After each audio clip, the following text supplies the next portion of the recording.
The real strength of Cutler Bay relies in its people, which is basically our community. And we often talk about going back to 1992 when Andrew hit. And that's when the power of community really came out. Because when people were in need, people didn't hesitate to come out and help each other. And it's still alive and well today.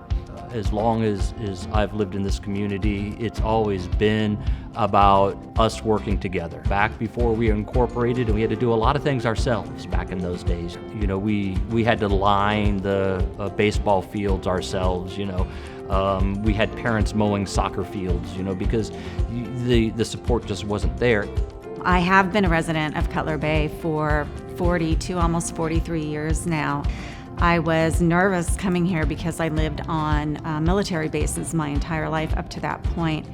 The community was so ingrained and together and like-minded and tight-knit even then that I felt like I was still within a base of sorts. The small town feel that we have and the amount of amenities and events that we're always throwing, everything that we do here at the town of Cutler Bay is to kind of bring that community feel together. We have a sense of community that you don't find many places nowadays. You see it in the engagement of our residents as members of our committees, attending meetings, and just around town, taking pride in everything that Cutler Bay has to offer. Southland Mall has been sold. I'm really excited about that because that's something that's going to be kicking off very, very soon. They've committed to spending over $1 billion to refurbish that area.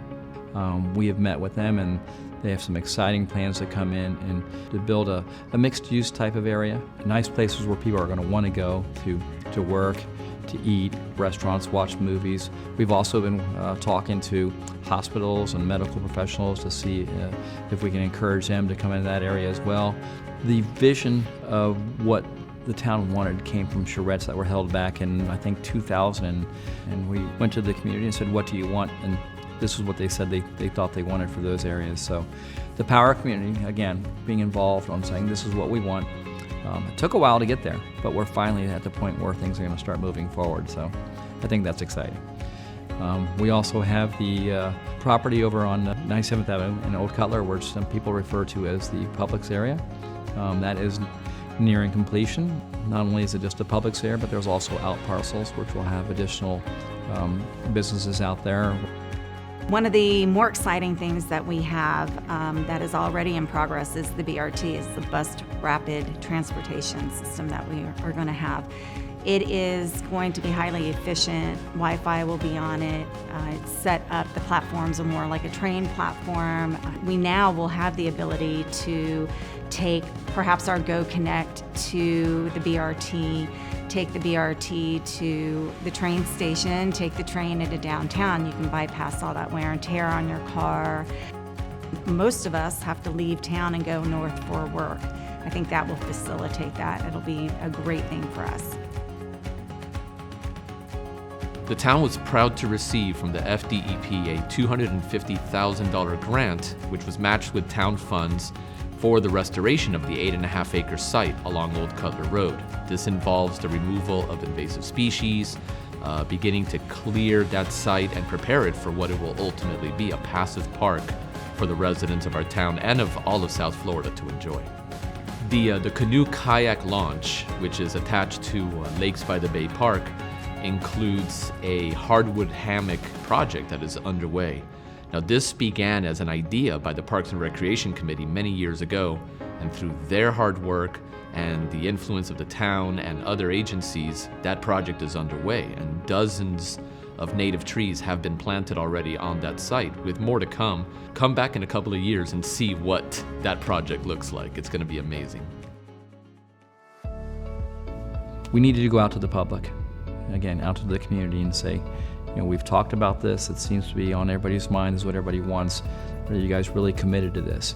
And the public overwhelmingly said yes. It was close to 66% of the people who voted to approve this bond.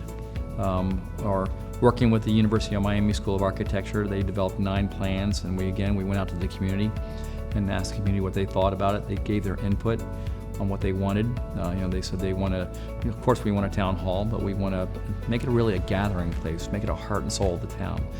we're looking for a firm or a company, a designer that can actually take that vision and put it into real-world planning. And then the next step after that is we'll be requesting bids for the firm to actually come forward and say, yeah, we want to do this.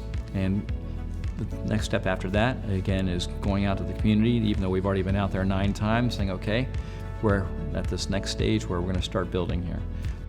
I think one of the most exciting projects that the Parks and Recreational Advisory Committee has been able to be a part of recently is the acquisition of the 16 acres. You know, once we were able to secure that property, it really brought a whole new project to that committee.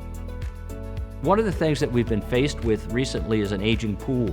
Our pool was built in 1960 and has really gone beyond its useful life. You know, so we're faced with a difficult decision now. You know, what is the best way forward? Should we put money into that pool, or should we build a brand new pool? So the committee is looking at that. You know, what is the best use of our money? You know, what makes the most sense? And if we're going to have a community center there, then it might make sense to put a brand new pool there. Those are, you know, they're really taking a hard look at that, and I think that we're going to have some solid recommendations come out of the committee moving forward. The great flood of 2022 here, where we ended up getting 26 some odd inches of rain in a 4-day span, the town really jumped in and tried to get as much of it done and handled as quickly as possible. We were out there pumping water in places just to alleviate as much as we can. So, you know, it's rather ironic that Cutler Bay is known for being a leader in flood management, and we've been recognized as one of the few cities in Florida. There's only 2 cities in Florida that have a CRS rating of 3, which means we've been taking proactive action for over 10 years to prepare for flooding events. And in spite of the actions that we've taken over the years to prepare for this, sometimes Mother Nature can just be a little bit more overwhelming than you want it to be. We reached out to the county and our state partners to kind of let them know that, you know, we're in a situation where we're going to need a little more help, and the county stepped forward. We worked with them to coordinate not only additional ways to get the water out of there, but more importantly to take care of the immediate needs of the community. We received $11 million of American Rescue Plan money, which we have specifically earmarked for drainage projects. Now, we didn't do this because of the flood. We already knew that we needed to take care of things, but the flood just highlighted the urgency of getting this done. So we've already completed 11 projects, and we're going to be starting the other 18 and completing those just as soon as possible. We have a small business, a bike repair and sale business, and they suffered a fire. Some of our local firefighters who not only were responding to fire, but actually live in the town, recognized that a need was there and that they needed help.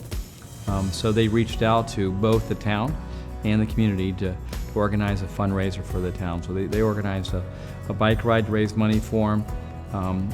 Everybody seemed to get on board.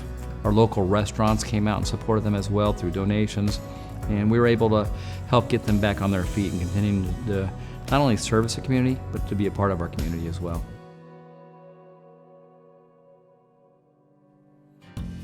I have the joy of being the liaison for our age-friendly community committee. And with that, it kind of lateraled me into attending a lot of our active adult events, which are, we have field trips to the zoo with lunch. We've done a field trip to the berry farm with milkshakes and lunch. There's a lot of educational events where, a recent one was where they learned about preparing for retirement and proper wills and trusts, which as a paralegal, I was quite surprised. There was a lot of stuff I didn't know. We also have senior games, so, and they're coming up. I love those games. They're very exciting and they compete. And they're quite competitive. So, and then at the end of the senior games, we wrap up with an awards luncheon, which is a great deal of fun.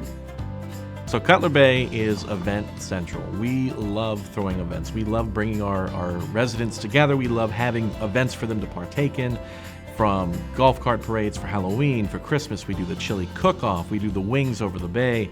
We're always reaching out and trying to have these community events just so that we can bring people together. We always have a good presence of town council members there. Our town of Cutler Bay Police and everybody involved there is amazing. Every single event that we have, whether it's a golf cart parade or the chili cook-off or just anything that's publicly out there, our police are always there on a Segway, saying hi, waving, just showing you who they are, and really participating in our community. So when it comes down to policing and our police force, they're amazing, and I feel like they're just as much a part of the community as our residents, and I think they feel the same way. What is a community? Community is people that agree to live together and hopefully makes each other's lives better. And the way you do that is showing a commitment and a genuine care, concern, and love for your neighbor. I can see that people's lives are improving in Cutler Bay. It's a great place to live. Matter of fact, I can't think of a better place to live right now than in Cutler Bay. So in closing, I'll say, as I always do, God bless Cutler Bay and God bless America.